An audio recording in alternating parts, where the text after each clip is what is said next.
Rome expands. Main idea. Rome slowly destroyed the Carthaginian Empire and took control of the entire Mediterranean region. While Rome developed its government, it also faced challenges abroad.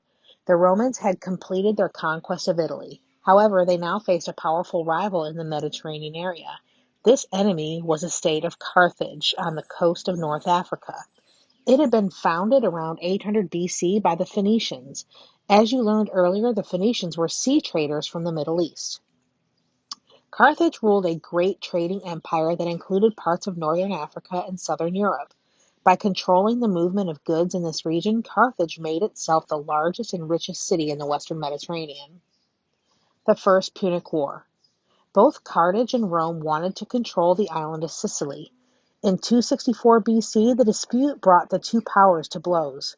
The war that began in 264 BC is called the First Punic War. Punicis is the Latin word for Phoenician. The war started when the Romans sent an army to Sicily to prevent a Carthaginian takeover. The Carthaginians, who already had colonies on the island, were determined to stop this invasion. Up until then, the Romans had fought their wars on land. However, they soon realized they could not defeat a sea power like Carthage without a navy.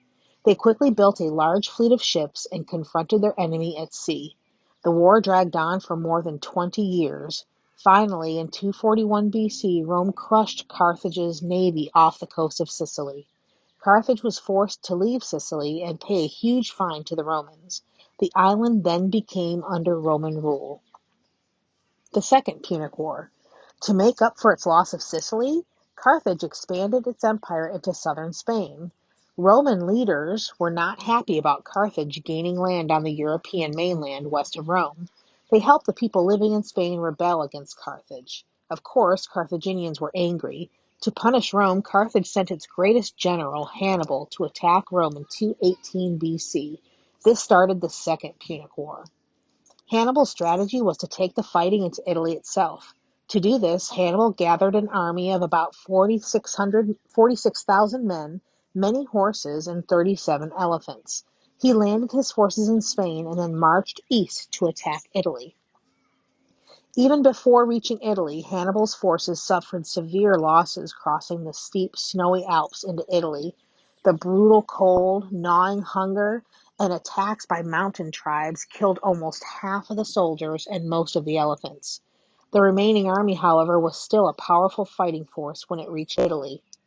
The Romans suffered a severe loss in 216 BC at the Battle of Cannae in southern Italy.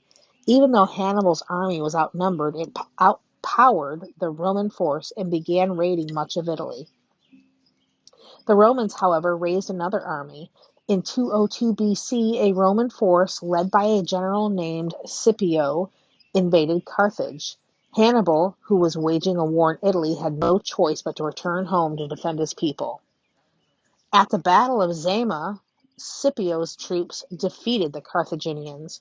Carthage gave up Spain to Rome.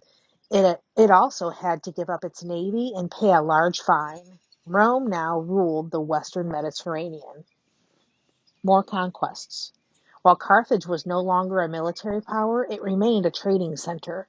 In 146 BC, Rome finally destroyed its great rival in the Third Punic War. Roman soldiers burned Carthage and enslaved 50,000 men, women, and children. Legend says that the Romans even spread salt on the earth so no crops would grow. Carthage became a Roman province or regional district.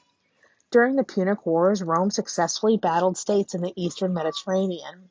In 148 BC, Macedonia came under Roman rule. 2 years later, the rest of Greece became Roman. In 129 BC, Rome gained its first province in Asia. It was no wonder that the Romans began to call the Mediterranean Mare Nostrum, or our sea. Reading check.